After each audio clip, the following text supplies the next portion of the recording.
Eh bien bonjour, voici un petit adénium obésum, un cultivar en fait au sein de l'espèce obésum, avec toujours ce qui les caractérise, ce sont des codex assez modestes. Alors j'aime beaucoup celui-ci et il me permet de vous présenter ma méthode simplifiée de modelage et de sculpture des adéniums, des rosiers du désert, en vous rappelant que la première phase est le travail de la partie centrale, donc toute la partie centrale, donc avec ce joli mouvement en fait qui répond un peu à ce mouvement là sur ce pot en raku que j'avais fabriqué, qui est inspiré de la fameuse estampe de la vague d'Okusai. Donc voilà, donc c'est pour ça que d'ailleurs qu'il porte ce nom, hein, la vague. C'est un petit peu répété. On a la vague sur le pot en raku, sur la forme de la plante. Et puis, alors pourquoi Parce que, regardez là, c'est assez inspirant ce côté maritime, de rapporter ce côté maritime sur les plantes. Donc voilà, donc je suis assez content de cette forme centrale. Donc la forme centrale a été travaillée sur le codex. Le codex qui se trouve entre ici et ici. Vous voyez bien qu'il n'est pas très gros, qu'il n'est pas très renflé. Et à la suite du codex, on a des racines qui sont elles-mêmes très grosses, enfin pas pour des racines. Et d'ailleurs celle-là est pratiquement dans la continuité, pratiquement du même diamètre que le codex. Donc là, l'enracinement est fini, c'est-à-dire en fait que l'insertion, la partie 3 qui correspond à l'insertion des racines principales sur le codex se trouve ici. On a aussi un joli mouvement sur ces insertions. Et puis la dernière partie, la partie 5 de cette méthode, qui est l'enracinement. En fait, dans ce cas-là, je ne le pousserai pas davantage, puisqu'en fait, il faut quand même que ça rentre dans ce pot qui reste pas très large, justement pour permettre qu'il y ait d'inspiration, hein, des pots de cascade.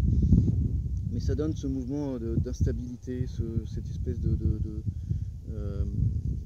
dynamisme d'une vague en fait. Voilà. Ça apporte encore à ce côté de ce mouvement qui porte toute la plante. Et on se demande mais est-ce que ça va basculer, quand est-ce que ça va basculer, quand est-ce que la vague va retomber. Et en fait elle reste. Alors après, pour travailler encore dans cet esprit, donc le côté, la crête de la vague se trouve ici et donc est représentée par l'insertion du tronc et l'insertion des branches. Alors le tronc se trouve ici.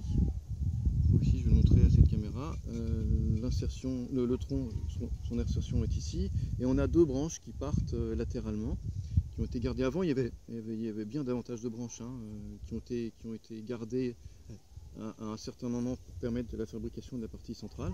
Et ça, on reviendra. Comment fabriquer la partie centrale, qui est la partie la plus difficile à fabriquer? Ça, il faudra y revenir de manière assez détaillée.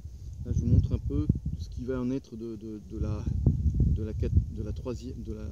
quatrième partie, c'est-à-dire la fabrication de la ramification. Le but étant d'avoir quelque chose comme si la vague, en fait, l'écrêtage de la vague avec pour ainsi dire, les fleurs et le feuillage représenteraient cette écume qui est au sommet des vagues, donc qui va redescendre comme ça, comme des petits doigts, un peu comme cette fameuse vague de Okusai. Donc là c'est tout simple, il va falloir continuer à donner un peu de transparence à tout ça, ce que je commence à obtenir, puis à continuer à les faire ramifier. Donc ça c'est simplement par pinçage ou par taille.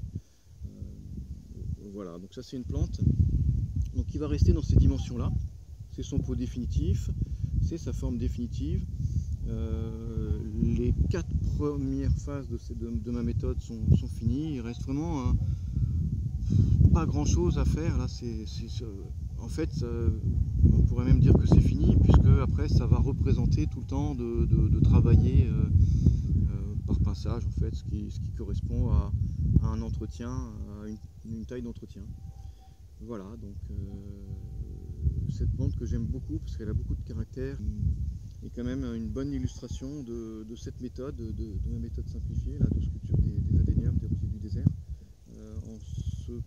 Ce qu'elle apporte en fait, c'est ce côté un peu plus créatif, où on va plus loin. On peut s'inspirer effectivement du paysage, d'une estampe japonaise. On peut aller vraiment très loin. Donc n'hésitez pas à suivre un peu ces explications sur cette méthode simplifiée de modelage des adéniums, par exemple en vous abonnant à ma chaîne YouTube. Et je vous expliquerai au fur et à mesure en fait toutes les étapes. Là c'était juste une présentation un peu des différentes étapes de fabrication, mais c'est la preuve que cette plante, la vague, est la preuve que ça marche, que voilà, alors c'est assez gratifiant d'apprendre cette méthode, en sachant qu'à la fin, il faudra l'oublier, il faudra la pratiquer pour vous permettre de l'oublier, et c'est à ce moment-là que vous serez un peu en contact avec la plante et que vous oublierez ce côté matériel et que vous allez partir en fait à la rencontre de l'esprit de la plante, et voilà. Écoutez, merci beaucoup, n'hésitez pas à vous abonner et à bientôt. Au revoir.